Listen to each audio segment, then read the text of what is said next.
back with Warbird Wednesday. My name is Fred Bell. I am the Vice Chairman of Palm Springs Air Museum, and I'm with Wei Fug Lee. That's right. That's it? I get it? That's right. Now, Fug, I got to ask you, how did you get started in the Air Force? You're Air Force here, right? I'm an Air Force civilian engineer. So Really? I'm not active duty, like most of the brethren here that are in class with me. So I work for the Air Force, just like a normal company. Really? And so I'm kind of one of the unique students here at Test Pilot School because I'm the only civilian member, non-active duty. So as a flight test engineer, you're more like looking at flight systems, data systems. What's your area of expertise? So my previous background is I had worked a lot of weapons testing and electronic warfare testing during my time out at Edwards Air Force Base. Okay. So I've been doing that for a little over a decade. And at some point I wanted to branch out a little bit, got introduced to Air Force Test Pilot School, which is based at Edwards Air Force Base where I used to work. And that's when the idea came up to try to send me on this exchange assignment to come over here to Pax River, see how the Navy's doing things, learn their curriculum, and then be able to bring that back to the Air Force next year, hopefully, after graduation, Yeah. to be able to kind of facilitate that exchange. So you're on the same 11th month curricula that everybody else is, right? That's right, yeah. So I'm the one engineer in the class, but they kind of lump me together with our naval flight officers, or NFOs. So we call ourselves the backseaters, right? So Right. we sit in the back seats of airplanes. We get to fly a lot of things, but there are some extra restrictions because we're not officially winged pilots. Yeah. That's interesting. We were talking a little bit about that because they have tail dragger airplanes, round engines, radial engines, Absolutely. which Yep. we have but are not very common anymore. And so you can fly it, but no takeoffs or landings. Yep. So a lot of our, we take the same academics as the pilots do. Right. So our job is to understand, to make sure we know what the pilots are doing. But because of the restrictions, there's some phases of flight that we don't get to actually experience hands-on. Although once we're usually above 500 feet and not in critical phases of flight, then we are allowed to be on the controls and to execute maneuvers. So we get to go up and do loops, do all the fun things, but probably not take off and land. Critical phase of flight is the up and the down, right? Up and the down, yeah. formation, and aerial refueling. Those are the kind of things that Really? we'll add on to that we are not allowed to do as non-pilots.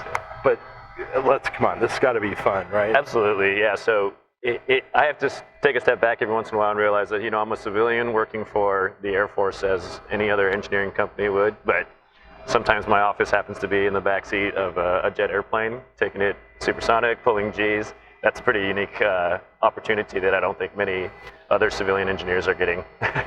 Well, the having the ability to be in all these different types and everything's got to be able to translate when you go back. Now you understand what the pilots are dealing with. Absolutely, absolutely. I think part of the training here is to expose us to a wide variety of problem sets so that how do I create a test that is applicable in a jet airplane, in a prop airplane. Maybe I'm testing a radar system that's on an airplane, but the airplane itself is not under test. So you've got to have that broad brush of experience to be able to learn to solve different problems in different ways, because each one of those demands a unique solution. So, we were talking a little bit with Silas about the software piece and the ME piece, the mechanical piece. Sure. It used to be the mechanical piece was much heavier because everything was mechanical. Yep. How much of the software piece is your job now? How much of that systems integration do you have to understand? Absolutely. I think that is one of the challenges that programs like TPS have, right, to be honest, is the things that we are teaching.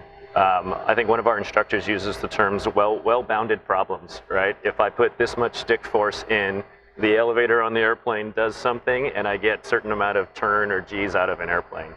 Like you pointed out, systems these days don't work that way, right? We have autonomous capabilities that the Air Force, the Navy are trying to field, and they don't work like that. A single input doesn't translate into a single output anymore. But they're giving us the skill set to solve well-bounded problems so that we can take them and apply them to all kinds of other problems with the same rigor, engineering discipline, and the technical problem-solving skills to apply to hopefully any kind of future problem. But it is a very big challenge of how do we teach that in the classroom, and I don't think that's been fully solved yet. Well, the thing about it is you're prepping for systems that haven't been invented yet. It's possible, yeah, definitely. And the idea behind how do I apply the same skill set, knowledge, tool sets that are being provided to us at TPS to theoretically any kind of future system, like you said, may not have even been invented yet. When this airplane came out, lasers didn't exist, certainly not autonomous systems, all kinds of things that I don't even know how far my imagination can stretch, right? But I'm probably going to be working in the business for another few decades, and who knows what's going to come then, and what kind of problems that we're going to have to solve in flight test. Well, we were talking, with this airplane, like the T-34, or you're going to see a T-33. Yeah. They're basically rudimentary mechanical aircraft with jet strapped to them. Yep. And the inputs are totally different. The thing that amazed me was the F-18 when it departs, it will basically try to fix itself. Yep. That's crazy. Yeah, and so we're learning some of the math behind what the F-18 flight control system is doing, right? We have to do Laplace transforms and understand that because there's no physical linkage between the pilot and the flight control surfaces, it's passing through a computer, and the computer is doing what it thinks the intent of the pilot is, right? And it's going to try to execute that. But we're at points, like you pointed out, once you strap jets to things, we're beyond the limits of human physical strength, right? So we're going to need augmentation. And then these things are now happening so fast and they're so unstable that they're beyond human brain. Our ability to calculate and make corrections that quickly is beyond us. So really, all of our testing in the future is probably going to have to be, how do I test this flight control computer? And the inputs that I give the computer and the outputs that come out of that. Well, and you touched on, autonomous systems. Absolutely. I mean, that's where we're going. Yep. I mean, we're going to have more and more either autonomous systems that augment with the human interface somehow. Yeah. They just do what they're going to do. What discipline are you interested in? So I think when you think about autonomous systems, we are going to transition to a point in the future where the human being is really a manager of all of that. When you think about a one-on-one relationship of a pilot with an airplane, I'm moving the controls and the airplane's doing what it exactly is programmed to do, or the mechanical linkages do. In the future, I'm going to move towards managing a battle space of some autonomous systems, some that are directly controlled by humans, and some that are some blend in between there. And the human that's in the cockpit or the mission commander is going to be trying to issue a commander's intent. And the autonomous systems will try to digest that intent and make their own decisions on how to carry out that intent. And that's a very interesting problem to think about. Yeah. Because what happens when they misinterpret, or the opposite of, maybe they've solved it in a way that I don't perceive because my human being thinking is limited by what information I can take in, what I can process, and then issue new commands to my autonomous battle force. It's like a giant video game almost, right? In a certain way. So now we're moving to a point you asked earlier about, like, hey, our job, we're not pilots, right? We're engineers, we're flight officers that are managing currently sensor suites. Right. In the future, maybe we're managing autonomous capabilities and trying to make sure that they are carrying out the intent of whoever the mission commander has told us we're trying to accomplish. So let me ask you foundationally, how did you start? How did you get involved in this? What was your, when you were a kid, like I built every model I could get my hands on. I read every book I could get my hands on. How did you get involved in this?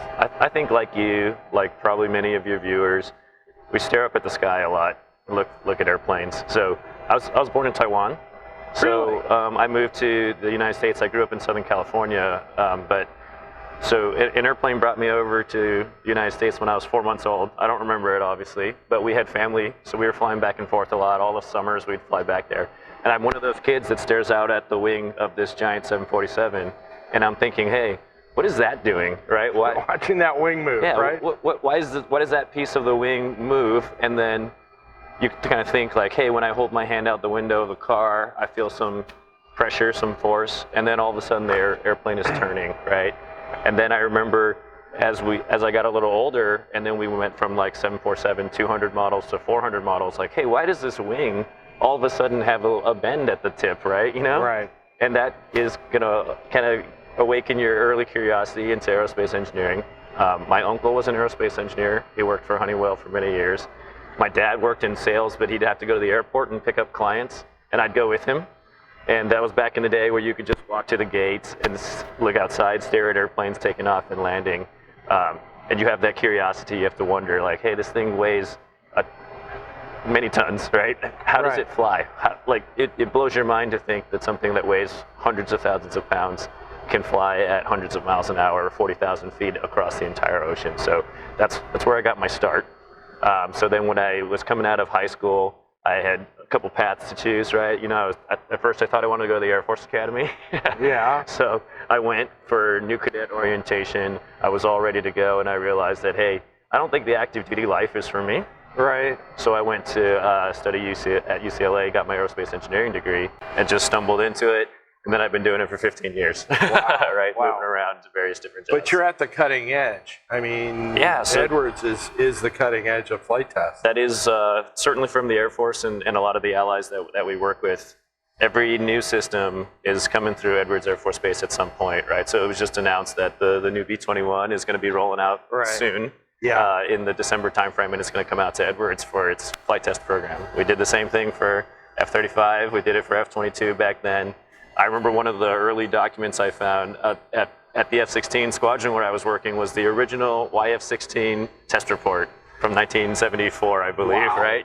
So like you said, we are on the cutting edge of systems that are near fielding, right? We're not in the lab working on some mad scientist's rocket science experiment. Right. But when a system is getting really close to being ready to be used for the warfighter, then it comes to Edwards. That's amazing. So the Navy guys have been pretty good to you? Absolutely, yeah. So the Navy does things just a little bit differently, but I can appreciate that their ops are built around being able to deploy off of a carrier, whereas we are spoiled with our long runways, right? Yes. But that's part of the experience, right? Is I've learned to fly with the Air Force side of things and done flight tests with the Air Force. Now I'm here to learn how the Navy does it, fly with the Navy. My Marine Corps friends, our Army friends that are here, we got a bunch of international students in our class too. So what a great experience to kind of open up and broaden my experience and knowledge. Well, I want to thank you for giving us some time today, because I know the curriculum here is pretty breakneck as well. Absolutely. So thank you so much for coming in and talking to us, and hopefully, well, if you're ever in Palm Springs, Yeah, we got some. I got a T-38 sitting down there. It's pretty come on close by. down. I will take you up on it. All right. Have a good day. Appreciate it. Thanks. Well, now as we're kind of, you have this is the toy box. I could stay in here for hours. There's so much stuff in here. This is for me, and really what it says to me. This airplane is Apollo, the right stuff. The late '60s, early '70s guys. The T-38, that was it, or the F-5. Tell me about this airplane. So this is a T-38 Talon. It's supersonic jet trainer from the area that you mentioned. Our airframes here are almost 60 years old, and the students will get checked out in it for solo. They'll do a lot of their report writing flights in this airplane, gather their own data and evaluate it, both in performance and flying qualities and mission systems. It's got not a 1950s cockpit anymore. We've got some modern avionics in it and displays. But at its heart, it's still a 1950s supersonic jet trainer. If you look at the wing, it's very skinny. It's very short. This airplane was meant to do one thing. It was go in a straight line rather fast. Yes. It doesn't go super fast, Right. but it goes fast. And what we put the students in their scenarios to evaluate it for are modern combat scenarios. High angle of attack, high G, and the airplane doesn't perform very well there. There's a lot of deficiencies Really? in both the flying qualities, the performance, and the handling qualities. And being able to identify those deficiencies and characterize them, get data, communicate those effects to the mission. So you wouldn't want to use this airplane for air-to-ground combat the way it's currently configured because of some of these deficiencies. And we ask them to evaluate it somewhat out of its original design plan for that learning purpose. It's, at one time, this was considered, back in the day, this was one of the premier aircraft. And then I talked to a pilot who was they were flying these very early, and he ended up having to eject because something happened, and you might know this, where you get the airplane going too fast, the doors flutter.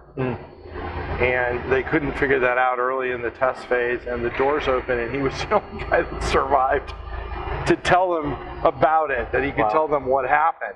So the interesting thing there is, one, you talked about aircraft that we deploy that have bad characteristics and don't get into that, which you're teaching how not to do that, but that we're still using these, I wouldn't say deficient aircraft, but is cranky the right term? A cranky airframe to kind of teach people what not to do. You know, we could pick any aircraft, the T-38, we have 10 of them, and it's a very valuable learning tool. And from the student pilot perspective as well, learning to be a test pilot and being comfortable being uncomfortable, but we try to get them enough hours to be safe, but not enough hours to be, you know, tactically proficient like you would expect to be in an operational squadron. You have reworked the cockpit, glass cockpit, pretty much. Is there anything else that you've done with it? Have you mechanically that have kind of taken out any of the kind of 60s? From a base airframe, it's still largely the same. The inlets have been changed design a little bit. We're getting new wings on the aircraft as part of a lifetime or service life extension program. SLEP program. Yeah. And then they're looking at some main fuselage work here coming up in the future. So the Air Force plan is to fly the aircraft till 2035. We are planning to sunset it a little bit sooner than that so that we can get some more modern technologies into the schoolhouse. I like hearing that. I know where one of these could go. We have a home for one of these because we do not have one, but it just, to me, every time I see one, it screams 1960s kind of Apollo program. Yeah. I don't know why, but NASA still flies them. Yeah, so. No, it's just a very iconic airframe.